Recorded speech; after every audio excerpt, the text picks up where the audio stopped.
Hello and welcome to the Denver Homes Market Report, Denver's monthly real estate podcast. Here we are in our second season, and this happens to be our 17th edition of the now monthly podcast. This is your local Denver realtor and host of this podcast, Ricky.schoonover of Mode Denver Real Estate. So, what's the purpose of this monthly podcast? Why do we check in each month? And who is the target audience? Today, we'll spend just a little bit of time answering these questions and more. We'll also dive into the numbers for the last month we just closed out here in November. How many deals did we put together in November of 2021? And did we sell more homes this year or last year during the pandemic? Then, of course, what about inventory?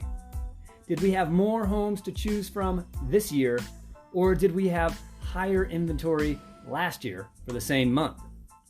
Okay, well that's today's outline. Let's dive in, shall we? First off, I started doing this show as a weekly show. It kicked off in the spring of 2020. I mean, we were in lockdown, and in order to show homes, we had a list of precautions we were taking, and one of those precautions were really getting potential buyers familiar with a home well before we ventured out to see the home in person. The reason for this was to help keep everyone safe. We were considered essential. However, we were really taking some major steps to keep our clients as safe as possible and making them aware of the risks we were all taking by going out and looking at homes in person. We used much more of the virtual tours and encouraged potential buyers to load up in their own cars and drive through the neighborhoods and without even getting out of the car, just to see the home in the immediate area. Really get their minds set on the curb appeal and the location as it relates to shopping or places of worship or schools. Then at one point, we even had to have an quote-unquote accepted offer signed by all parties prior to setting up a showing in person. Now, of course, that offer, it was not binding, but at least it made sure the buyers and sellers were serious before we went into the home. Bottom line, I was staying here in my home office much more than pre-pandemic. Well, the real estate business overall did pretty well throughout the pandemic. In fact, last spring, we had a massive jump in activity. Now, this was for a number of reasons, but the overall driving factor was people already had plans in place to either move to Denver or move from Denver. This was planned prior to the pandemic, and some of those plans were just too far along to simply back off from. Then, of course, some buyers saw the pandemic as an opportunity. Maybe sellers would be scared and ready to sell.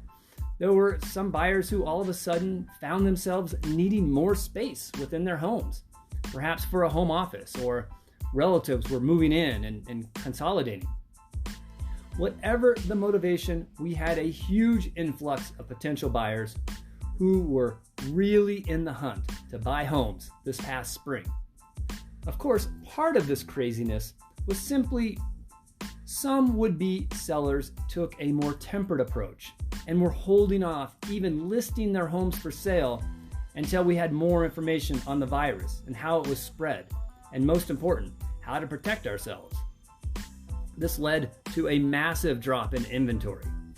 We simply did not have enough homes available on the market to meet the demands of potential buyers.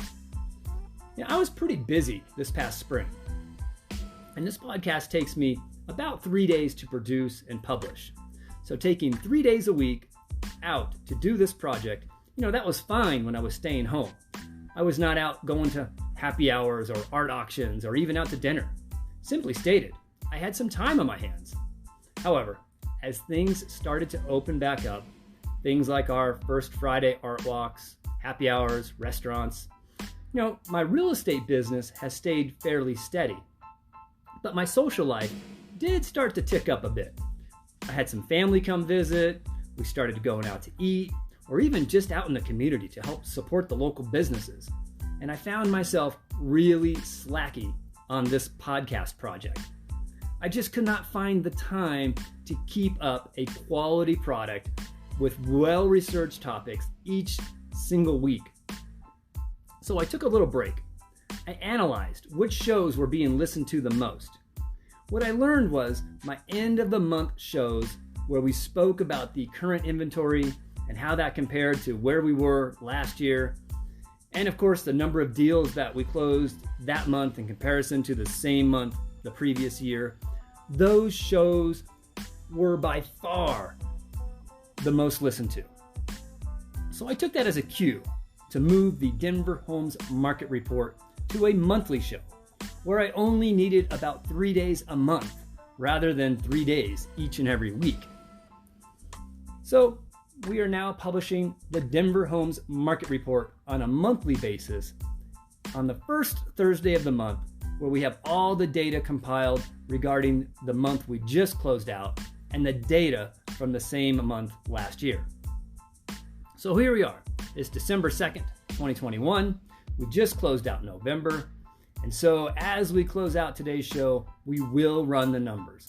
But before we do that, let's answer some of these other questions posed as I kicked off today's show. The purpose of the show is education. If you're a potential home buyer, home seller, investor, anyone interested in the current real estate market, this show is for you. When you become a regular listener, you can follow along each month and learn insights into where the market was last year, how we did this year, and as you continue to listen or tune in to the previous episodes, you'll start to recognize the trends. Whether that be lower inventory, higher volume of sales, or vice versa. So anyone who would like some insight into the real estate market and the health of the market, this show is for you. My hope is that by listening to my show, you can make smarter decisions when it comes to you either buying or selling or both. Then, of course, I always welcome you to call me direct if you have more specific questions. Perhaps you want to know what the value of your home might be or where the interest rates are at any given time. I have been in real estate dating back to 2003 when I first got my license.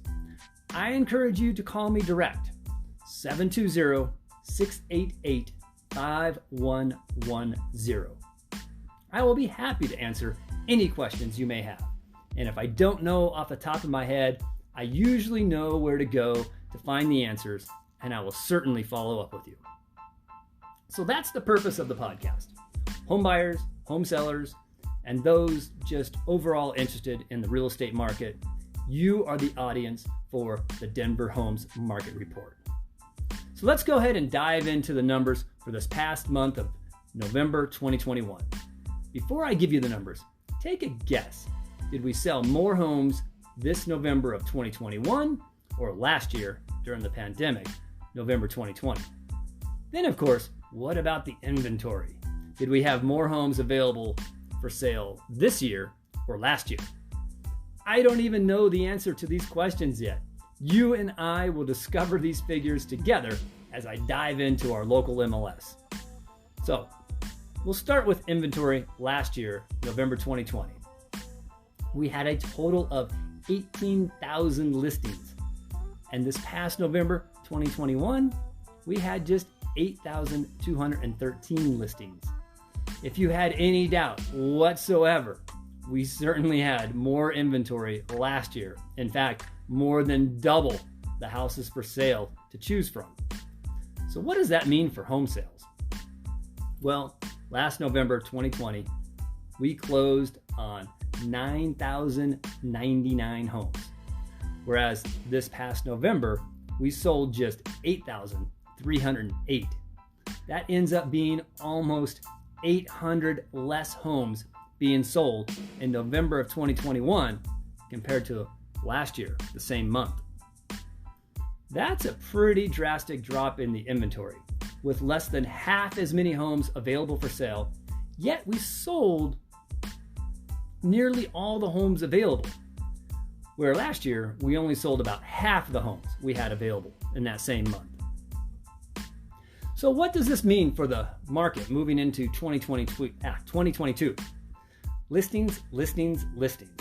If you are a homeowner and you have ever heard the term a seller's market, that rings true this year as much as it has ever meant. Then for buyers, the feds are watching inflation very carefully, and one of the biggest hammers in their toolbox is interest rates.